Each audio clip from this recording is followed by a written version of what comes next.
Hello everyone, मैं योगेश शर्मा, आपका reasoning educator. एक बार फिर से आपका स्वागत करता हूं हमारे यूट्यूब चैनल चाणक्यास कोचिंग सेंटर। तो जैसे कि आपको पता है कि हमारी सीरीज का पैटर्न चले जा रहा है और आप उसको बहुत प्यार दे रहे हैं। तो पहली मेरी सीरीज थी इनइक्वालिटी की, जिसको आपने बहुत प्यार दिया। अब मैं अगली सीरीज लेके आया हूं आपके कहने के ऊपर, लॉजिकल रीजनिंग। सो आप में से काफी बच्चों ने मुझे कमेंट करा या फिर मुझे कुछ बच्चों ने पर्सनल मैसेजेस भी किए कि सर प्लीज एक बार लॉजिकल रीजनिंग के ऊपर क्लासेस लगाओ, क्योंकि लॉजिकल रीजनिंग जो है हमारी मेंस में आएगी और एसबीआई क्लर्क का जो मेंस का एग्जाम है वो अगले महीने है। तो जिन बच्चों का एसबीआई क्लर्क का एग्जाम निकल सकता है उन्होंने मेरे से कहा कि आप प्लीज एक बार लॉजिकल रीजनिंग के लिए कुछ प्रिपरेशन करवा दो हमारी। तो मैंने फिर कहा कि चलो करते हैं फिर तैयारी यूट्यूब पर। सो आज उन्हीं बच्चों के लिए मैं यहां पर यूट्यूब पर आपके लिए सेशन लेके आया हूं। तो इस सेशन को आप 5 दिन तक देखिए, आपको कोई भी लॉजिकल रीजनिंग में दिक्कत नहीं आएगी। तो जैसे कि हमें पता है कि लॉजिकल रीजनिंग में बहुत सारे कंसेप्ट हैं। जैसे अब पहला कंसेप्ट हम यहां पर अगर डिस्कस करें तो हमारे सामने है स्टेटमेंट एंड अजम्पशन। तो आज सिर्फ हमें इसको ही डिस्कस करते हैं कि स्टेटमेंट एंड अजम्पशन में एक्चुअली में होता क्या है, हमें किन किन चीजों का ध्यान रखना है, किस बात को ध्यान में रख के इन आंसर्स को करना है। तो देखो मोस्टली होता क्या है, जब हमारे पास लॉजिकल रीजनिंग आती है तो 5 क्वेश्चन आते हैं, राइट। 5 क्वेश्चन आते हैं और हम क्या करते हैं, बहुत सारे बच्चे ऐसे हैं जो पांचों छोड़ देते हैं, बहुत सारे बच्चे हैं जो 2 छोड़ देते हैं, बहुत सारे बच्चे ऐसे हैं जो 4 छोड़ देते हैं। तो मतलब कोई बच्चा ऐसा नहीं है जो सारे करता हो, है ना। सो अब क्या दिक्कत है कि हम सारे ना करें, बेशक सारे हम ना भी करें, लेकिन हम जो भी करें, अगर हमने 3 किए हैं तो वो 3 सही हो, अगर हमने 4 किए हैं तो वो 4 सही हो। तो इसी बात को मैं सोचते हुए आया हूं कि अगर हम 3 भी कर रहे हैं तो वो सही हो, कम से कम हमें अश्योरेंस तो हो कि हाँ हमने ये चीज सही की है। तो आज का हमारा टॉपिक रहेगा statement and assumption. So statement and assumptions में अगर मैं आपको समझाना चाहूं तो मैं कुछ इस तरीके से समझा सकता हूं कि अजम्पशंस को हम बोलते हैं पूर्वानुमान, जो चीजें आप पहले से सोच लेते, जैसे पूर्वानुमान कि क्यों सोचिए, राइट। सो इसी को आप कहते हैं अजम्पशन। अब अजम्पशन को समझने की कोशिश करो। जैसे अब आपको मैं एक छोटा सा एग्जांपल दूं कि आप अजम्पशन को कैसे समझ सकते हो। आप सोचिए कि आप क्रिकेट खेल रहे हैं, अब आपको कैच करना है, राइट। सो अगर आपको कैच करना है तो आप अज्यूम करते हो कि बॉल आपके हाथ में गिरेगी। अब आपको यह भी पता है ना, इतना बड़ा एरिया है लेकिन आपका हाथ वहां बॉल के नीचे आके रुकता है। क्यों? आपने एज्यूम किया कि बॉल यहीं पे आके गिरेगी। आप इसको इधर या इधर भी कर सकते थे, लेकिन आपने वहीं पे रखा जहां पर उस आपकी बॉल जो आगे गिरने वाली थी, राइट। तो आप इस चीज को एज्यूम करते हैं। अब जैसे कि आप एस्पायरेंट्स हैं बैंकिंग के, तो आप ये सोचिए, जब आपने शुरू में बैंकिंग की तैयारी शुरू की थी, जब आपका पहला दिन था और आपने बैंकिंग की तैयारी को शुरू ही किया था, तो आपने बैंकिंग की तैयारी ही क्यों शुरू की थी, सवाल ये उठता है। तो अगर मैं आपसे उस मोमेंट पे पूछता कि आप बैंकिंग की तैयारी कर रहे हो, क्या आप सिलेक्शन ले लोगे? अगर मैं पूछता कि क्या आप सिलेक्शन ले लोगे, तो आपका जवाब होता कि हां मैं ले लूंगा, राइट। ये आपका अनुमान है कि आप उसको ले लोगे, राइट। अब आप ये सोच सकते हो कि बैंक, एसएससी, रेलवेज, ये बहुत सारे एग्जाम्स होते हैं, फिर हमने इसी को चुना, क्यों? क्योंकि मुझे पता है कि मैं इसमें सिलेक्शन ले सकता हूं। इस चीज को मुझे अजम्पशन है, मैं अज्यूम कर रहा हूं ऐसा कि मैं यहां पे सिलेक्शन ले सकता हूं, राइट। सो मैं अज्यूम कर रहा हूं कि मैं यहां पर सिलेक्शन ले सकता हूं। तो यहां पे जो भी होगा इंसान, जो मतलब आपका बोलने वाला है, उसकी बात को सही मान, उसकी बात को सच मानना। अब जैसे आपके दिमाग में जैसे डाउट्स हैं कि सर लॉजिकल रीजनिंग प्री में आती है या मेंस में आती है, तो आपने मेरे से ये सवाल क्यों किया? क्योंकि आपको पता है कि वहां से मुझे जवाब मिल जाएगा। तो मतलब मैं एक तरीके से यहां पर सेंटर पॉइंट हूं, जो मैं कुछ भी बोलूं वो चीज सही है, राइट। अगर मैं यहां पे कुछ भी बोलूं, यहां पे सेंटर पॉइंट मैं हूं, क्योंकि आपने सवाल मेरे से किया कि सर क्या ये प्री में आता है या मेंस में। तो अगर मैं आपको यहां बोलूं कि ये प्री में आता है, तो आप उस बात को भी सच मानोगे, और मैं कहूं कि ये मेंस में आता है तो आप उस बात को भी सच मानोगे। तो आपने मेरे से सवाल इसलिए किया ना क्योंकि आपको पता है कि सर मुझे जवाब देने वाले हैं। तो मैं आपसे कहता हूं कि ये सिर्फ मेंस में आता है, ये सिर्फ मेंस में आता है। तो अब आपका दूसरा सवाल ये हो सकता है मेरे से वहीं पे कि कितने मार्क्स का आता है और कितने क्वेश्चन आते हैं। अब ये सवाल भी आपने सिर्फ इसलिए पूछा होगा क्योंकि आपको पता है कि सर हमें बताएंगे जरूर, है ना। तो ये 5 क्वेश्चंस हमारे सामने आ ही जाते हैं। लॉजिकल रीजनिंग की अगर हम बात करें तो 5 क्वेश्चंस हमारे सामने यहां से मिल जाते हैं। तो आप यहां पर जिससे सवाल कर रहे हो, जैसे आपने मेरे से सवाल किया, तो मैं यहां पर सेंटर पॉइंट हूं, मेरी बात सारी सच है, मतलब जो भी मैं बोलूंगा वो आप सच मानोगे। अब जैसे एग्जाम्पल के तौर पे ये सपोज कर लो कि कोई चोर है, कोई चोर है, अब उसको जज के सामने या कहीं पर भी कोर्ट में पेश किया जाता है, उसको कोर्ट में पेश किया गया। तो चोर से पूछा गया कि क्या आपने जब चोरी की तो आपको पता है कि आप चोरी कर रहे हो, ये काम गलत है। तो अगर जो चोर ने कहा कि नहीं मुझे नहीं पता था कि ये काम गलत है, तब तो भाई उसका काम आज तमाम है। लेकिन वो क्या बोलेगा कि हां मैंने चोरी की, मुझे पता है कि मैं चोरी कर रहा हूं। तो चोर के इर्द गिर्द ही बात घूम रही है ना, दुनिया क्या कह रही है वो मतलब नहीं है। जज भी किससे पूछेगा, जो मेन पर्सन है कोर्ट में, वो किससे पूछना चाह रहा है, चोर से, कि आपने चोरी की, क्या आपको पता था कि आपने चोरी की। तो मतलब क्या है यहां पर कि चोर के इर्द गिर्द ही वहां पर कहानी घूम रही है। जैसे यहां पर मेरे इर्द गिर्द घूम रही थी कि जो मैं बोलूंगा वो सच है, वही बात मानी जाएगी जो मैं बता रहा हूं। तो आपने पूछा कि प्री में आएगा, मैंने कहा नहीं। आपने कहा मेंस में आएगा, मैंने कहा हां। आपने पूछा कितने मार्क्स का आएगा, तो मैंने कहा कि आपके 5 क्वेश्चंस आएंगे। मार्क्स का मुझे भी नहीं पता कि वो डिस्ट्रीब्यूट कैसे कर दे, हो सकता है कि 1-1 नंबर के में दे दे, हो सकता है 2-2 नंबर के में दे दे, है ना। सो वो डिस्ट्रीब्यूट कर सकते हैं, बट मुझे ये पता है कि 5 क्वेश्चन आते हैं। तो आपने मेरे को पूछा क्यों, क्योंकि आपको पता है कि आंसर मिलेगा। तो यहां पर जो भी मैं जवाब दे दूं वो बात बिल्कुल सही है, राइट। या फिर आप इस चीज को ऐसे कह सकते हो कि मैंने जो भी आपको जवाब दिए, मैंने आपको जो भी आंसर्स दिए वो अपने पास्ट एक्सपीरियंस के बेस पे दिए। मैंने अपने आंसर्स जो दिए वो पास्ट एक्सपीरियंस के बेस पे दिए, मतलब कि मैं उन चीजों को पहले देख चुका हूं कि ये जो क्वेश्चंस हैं ये आज तक प्री में नहीं पूछे गए, ये सिर्फ मेंस में पूछे गए। तो ये मैं अज्यूम कर रहा हूं ना, किस बेस पे, अपने पास्ट एक्सपीरियंस के बेस पे। जैसे अगर मैं पास्ट एक्सपीरियंस के बेस पे ही आपको दूसरी बात बोलूं, तो आप व्हीकल ड्राइव करते हैं, राइट। जब आप व्हीकल ड्राइव करते हैं तो आप कभी कभी स्पीड ब्रेकर से भी ऊपर से निकलते होंगे। तो जब आप स्पीड ब्रेकर के ऊपर से पहली मर्तबा निकले होंगे, जब पहली दफा आप निकले होंगे, तो क्या हुआ होगा कि एकदम से कभी झटका लगा हो।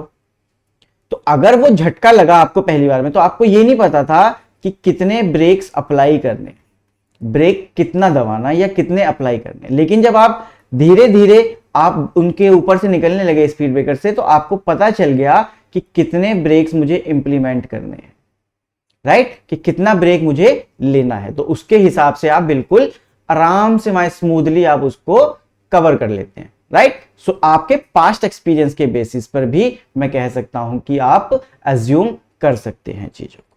तो ये है हमारा एक छोटा सा कंसेप्ट अजम्पशन का, जिसको हम देखेंगे। तो अब चलते हैं हम क्वेश्चंस की तरफ कि क्वेश्चंस कैसे कैसे हमसे पूछे जा सकते हैं। सो पहला क्वेश्चन हमारे सामने आया कि if she is intelligent she will pass the examination, कि अगर वो लड़की इंटेलिजेंट है तो वो एग्जाम को पास कर लेगी। तो अब हमें ये सोचना है कि ये बात बोली क्यों गई है, ये बात क्यों बोली गई है कि अगर वो इंटेलिजेंट तो ही वो पास कर सकती है। ऐसा नहीं कहा गया कि तभी वो पास कर सकती है, बोला गया कि अगर वो इंटेलिजेंट है तो वो एग्जाम को पास कर सकती है। तो पहली अजम्पशन में हमसे बोला कि to pass the exam she must be intelligent. तो मतलब एग्जाम को पास करने के लिए उसका इंटेलिजेंट होना जरूरी है। तो ये बात सही है। अगर मुझे कुछ लाइन बोली गई, मुझे कोई स्टेटमेंट बोली गई है, तो मैं उस स्टेटमेंट को किस बेस पे देखूंगा, यहां पे कि जो पर्सन के बारे में बताया गया वो सेंटर पॉइंट है, राइट, वो सेंटर पॉइंट है। तो अब उसके इर्द गिर्द ही तो मुझे घूमना है। तो अगर एग्जाम को पास करना है तो शी मस्ट बी इंटेलिजेंट, तो उस लड़की का इंटेलिजेंट होना बहुत ही जरूरी है। तो ये वाली एजम्पशन क्या हो जाएगी मेरी, बिल्कुल सही हो जाएगी। क्योंकि देखो अगर मैं पास्ट एक्सपीरियंस के बेसिस पे भी देखूं, तो सपोज करो आपके साथ जितने भी दोस्त हैं, एक आधा एक्सेप्शन भी होते हैं, लेकिन मोस्टली यहां पर जनरल पॉइंट ऑफ व्यू की बात चलेगी, ठीक है, कि जैसे अगर आप करो बात तो क्या होगा कि जो आपके दोस्त इंटेलिजेंट हैं वो जॉब ले लेते हैं या वो एग्जाम को पास अच्छे मार्क्स से कर लेते हैं। तो अच्छा एग्जाम को पास करना अगर अच्छे से, तो इसका मतलब है कि इंटेलिजेंट होना जरूरी है। तो इंटेलिजेंट अगर कोई है तो वो एग्जाम को पास कर लेगा, यहां पर ये बोला गया है। तो to pass she must be intelligent, तो उसका इंटेलिजेंट होना जरूरी है अगर उसे एग्जाम पास करना है। She will pass the examination, she will pass the examination, ठीक है पास कर लेगी, लेकिन क्या मैं इस बात को एज्यूम कर सकता हूं कि वो पास कर ही लेगी? इस बात को मैं एज्यूम नहीं कर सकता ना कि वो एग्जाम को पास कर ही लेगी। हो सकता है फेल हो जाए, हो सकता है कि वो फेल हो जाए। तो इसका मतलब है कि यहां पे देखो मैं डेफिनेट नहीं बोल सकता ना कि वो पास कर ही लेगी, मैं एज्यूम नहीं कर सकता ना डेफिनेट कि हाँ हो जाएगा। तो ये वाली बात क्या हो जाएगी? गलत हो जाएगी। तो जब आपके सामने ऐसे क्वेश्चन आएगा कि ये स्टेटमेंट है, इसके बेस पे दो एजम्पशन है, तो कौन सा वाला एजम्पशन आपका है? तो आप बोल दोगे ओनली वन। तो इस कंडीशन में आपका हो जाएगा ओनली वन। तो आप पास्ट के एक्सपीरियंस के बेसिस पर भी आप आंसर कर सकते हो, क्योंकि आपको पता है कि इंटेलिजेंट होगा तो वो पास कर ही लेगा।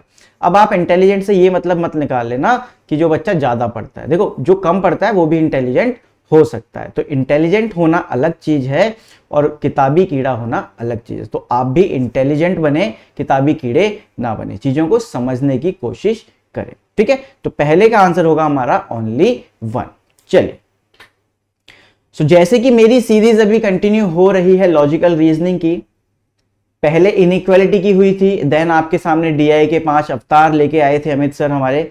उसके बाद अब मेरी यहां पर लॉजिकल रीजनिंग की क्लासेस चल रही हैं, एंड आफ्टर मेरी क्लास के जस्ट तुरंत बाद आपको एक और सीरीज देखने को मिलेगी जो होगी हमारी क्लोज टेस्ट की सीरीज, जिसको सिर्फ अंकुश सर हमारे समझाने वाले हैं आपको कि क्लोज टेस्ट में आपको कैसे कैसे पॉइंट्स को देखना है और एग्जाम में क्वेश्चन को कैसे सॉर्ट करके आपको अप्रोच क्या रखनी है। तो इस सीरीज को मिस मत करिएगा और यहां पर जाइएगा और इस सीरीज का फायदा उठाइएगा, ठीक है। चलिए, सो नेक्स्ट क्वेश्चन की तरफ चलते हैं। दूसरा क्वेश्चन हमसे कह रहा है कि those who are appearing for this examination for the first time, जो इस एग्जाम में पहली बार बैठ रहे हैं या पहली बार जो इस एग्जाम को दे रहे हैं, शुड बी हेल्प्ड, वो उनकी मदद की जाएगी in filling up the form, form भरने में, an instruction to invigilating staff. तो एक इंस्ट्रक्शन आई है किसके पास? स्टाफ के पास, जो वहां पर इन्विजिलेट कर रहे हैं। तो आपने देखा होगा जब आप एग्जाम देने जाते हो तो वहां पर काफी लोग घूमते रहते हैं आपकी हेल्प के लिए, कि अगर आपका फॉर्म में कोई भी दिक्कत आई है, तो जैसे साइन करने होते हैं, फोटोज चिपकाने होते हैं आपके, तो कोई भी एक तरीके की कोई भी दिक्कत आती है तो वहां पे जो इन्विजिलेटर प्रेजेंट होते हैं वो आपकी हेल्प करते हैं। तो इसीलिए यहां पर इंस्ट्रक्शंस दी गई हैं कि किसी भी बच्चे को या किसी भी कैंडिडेट को अगर कोई प्रॉब्लम आती है तो इन्विजिलेटिंग स्टाफ जो है वो उसकी मदद करेगा। अब मदद कर रहा है, इसका मतलब क्या है कि उनको आदेश मिला। पहला असम्पशन बोला गया the form is some complicated, तो जो फॉर्म है वो कुछ कॉम्प्लिकेटेड है। ऑब्वियसली बात है ये कि फॉर्म में कुछ कॉम्प्लिकेशन होगा, फॉर्म जो है वो कॉम्प्लिकेटेड होगा, इसीलिए बोला गया है इन्विजिलेटर स्टाफ को कि आप उनकी मदद कीजिए। तो यहां से मुझे ये बात मिलती है कि हाँ फॉर्म में कुछ ना कुछ कॉम्प्लिकेटेड है, इसीलिए उनको बोला गया। क्योंकि देखो इजी होगा तो भर ही लेगा इंसान, है ना। अब कोई कोई होगा जो नहीं भर पाएगा, बट आप जनरली सोच के देखो तो अगर फॉर्म कॉम्प्लिकेटेड है तभी मुझे किसी थर्ड पर्सन की नीड है कि वो मुझे आए और इंस्ट्रक्ट करे कि इस फॉर्म को कैसे फिल करना है।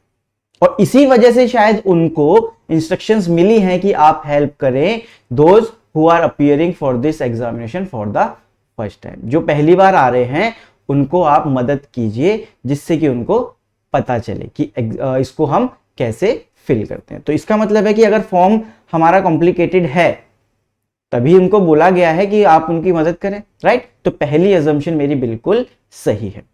सेकंड कह रहा है कि candidates can appear more than once for this examination, कि जो अपीयर होने वाले कैंडिडेट हैं वो एक से ज्यादा बार भी एग्जामिनेशन में आ सकते हैं, जो भी हो रहा है। ये भी बात ऑब्वियस है, क्योंकि देखो यहां पर भी बोला गया those who are appearing for this examination for the first time, मतलब उनके लिए आपने बोला कि जो फर्स्ट टाइम के लिए आ रहे हैं आप उनके लिए इनको करिए, है ना। तो उनकी मदद की जाएगी, लेकिन मदद तो सबकी ही करी जाएगी ना, ठीक है। तो इससे हमें एक बात और पता चली, कि इसमें जो फॉर द फर्स्ट टाइम, अगर फॉर द फर्स्ट टाइम बोल रहे हैं तो इसका मतलब है कि उनका एक्सपीरियंस ये कहता है कि पर्सन रिपीटेड भी आते हैं, पर्सन जो है वो रिपीटेड भी आ रहे हैं, मतलब कि जिसने लास्ट ईयर एग्जाम दिया था वो भी आते हैं, मतलब कोई पर्सन ऐसा है जो रिपीटिशन पे एग्जाम दे रहा है। जैसे होता है कि हम में से बहुत सारे पर्सन ऐसे होते हैं जो 2-3 साल में सिलेक्शन लेते हैं, जिनको 2 to 3 years लग जाते हैं सिलेक्शन के लिए, राइट। तो इसका मतलब है कि उसको पास्ट एक्सपीरियंस है। तो जो वहां पे इन्विजिलेटर हैं तो वो भी तो देखते ही होंगे, राइट, वो भी तो देख रहे हैं। तो उसके एक्सपीरियंस के बेस पे, या फिर आप कह सकते हो पास्ट एक्सपीरियंस के बेस पे, या आप कह सकते हो कि पूर्वानुमान है कि ऐसा माना गया है कि पर्सन्स जो हैं वो दोबारा एग्जाम देने आते हैं, क्योंकि पहले साल में सबका सिलेक्शन नहीं हो पाता है तो वो नेक्स्ट ईयर भी एग्जाम देंगे, है ना। तो वो जो कैंडिडेट दोबारा एग्जाम देने जाएंगे वो मोर देन वन ही कहलाएंगे।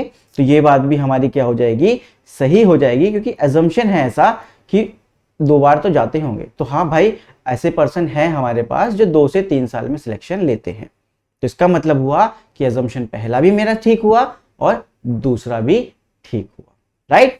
चलिए, सो यहां पे हो जाएगा बोथ 1 and 2। चलिए नेक्स्ट क्वेश्चन की तरफ चलते हैं। सो क्वेश्चन नंबर 3 यहां पर कह रहा है कि in city A people prefer to buy car X. जो पर्सन है सिटी ए के अंदर वो कार एक्स को खरीदना पसंद करते हैं बजाय कार वाई के। As car X has German technology which is very advance. क्योंकि कार एक्स में जो है वो जर्मन टेक्नोलॉजी है जो कि बहुत ही एडवांस है, ऐसी स्टेटमेंट हमें दी गई है। अब इसके बेस पे हम अज्यूम करते हैं कि ये बातें क्यों बोली गई होंगी, है ना।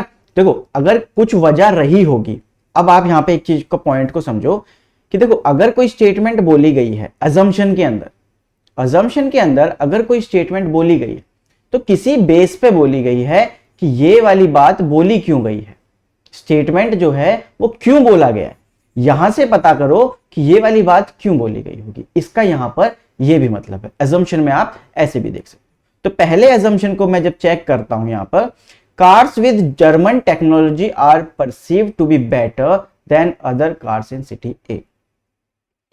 कहते हैं कि कार जो है जर्मन टेक्नोलॉजी वाली सिटी ए में वो दूसरी कार से बेटर है।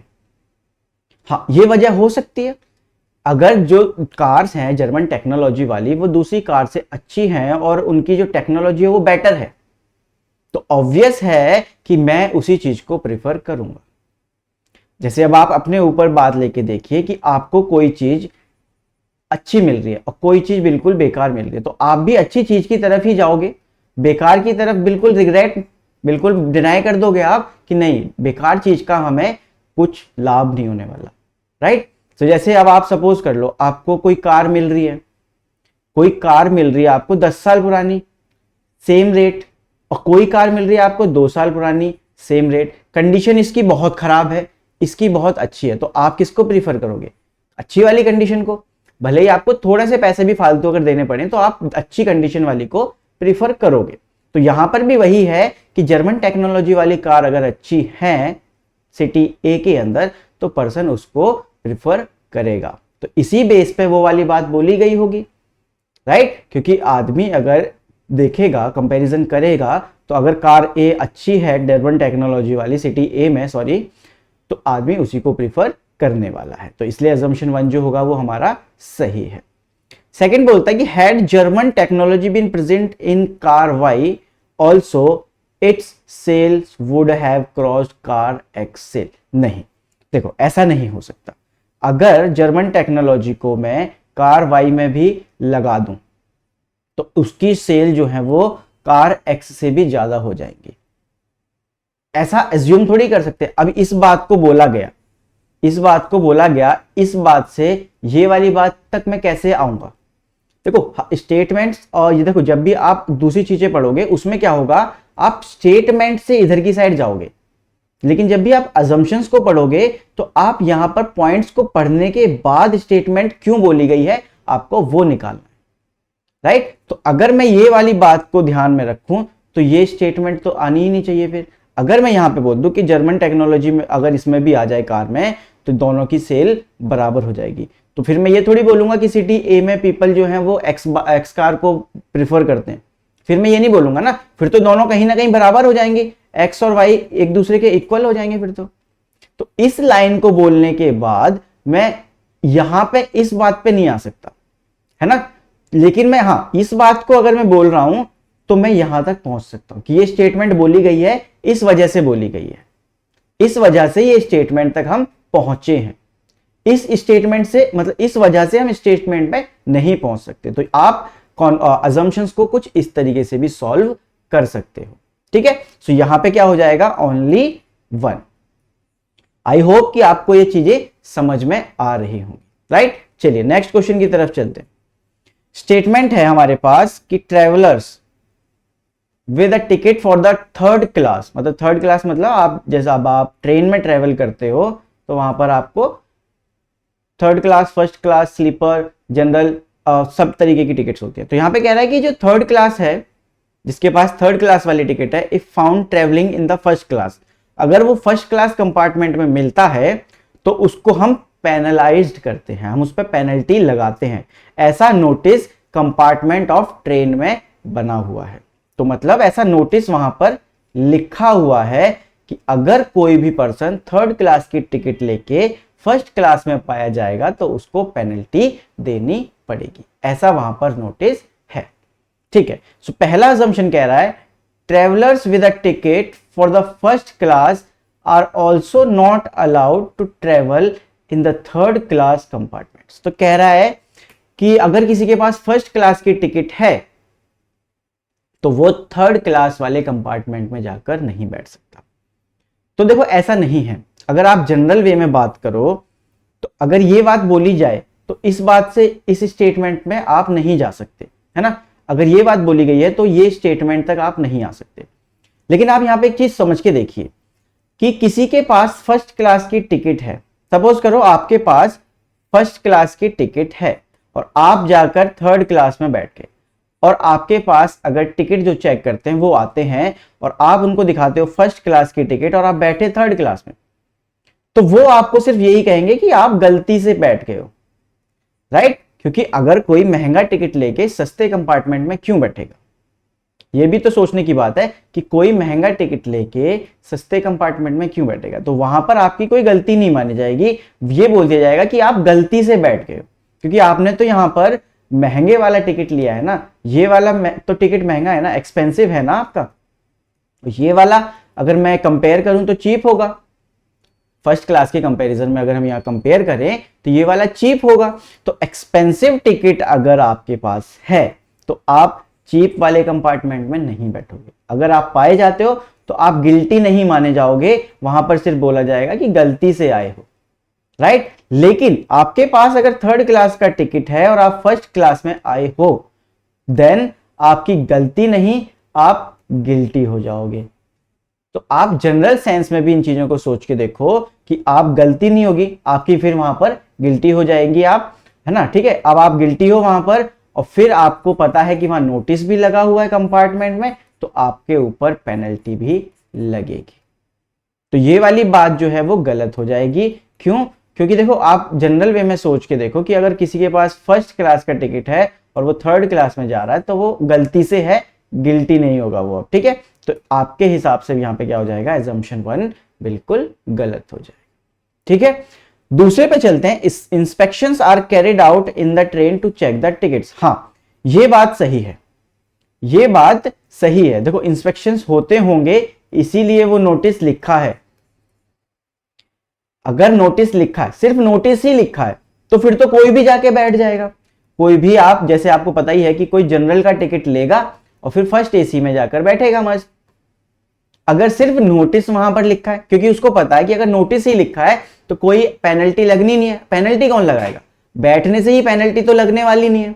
अब आपके पास जो पेनल्टी लगेगी वो कोई पर्सन आके लगाएगा आपके ऊपर, और पर्सन जब तक आपको चेक नहीं करेगा तब तक आपके ऊपर पेनल्टी नहीं लगा सकता, राइट। सो यहां पे क्या है कि चेकिंग होती ही है, राइट, चेकिंग होती है, इसीलिए ये नोटिस यहां पर है। और वो पर्सन आके ही पेनल्टी लगाता है, जो भी पर्सन फाउंड होता है यहाँ पर गिल्टी।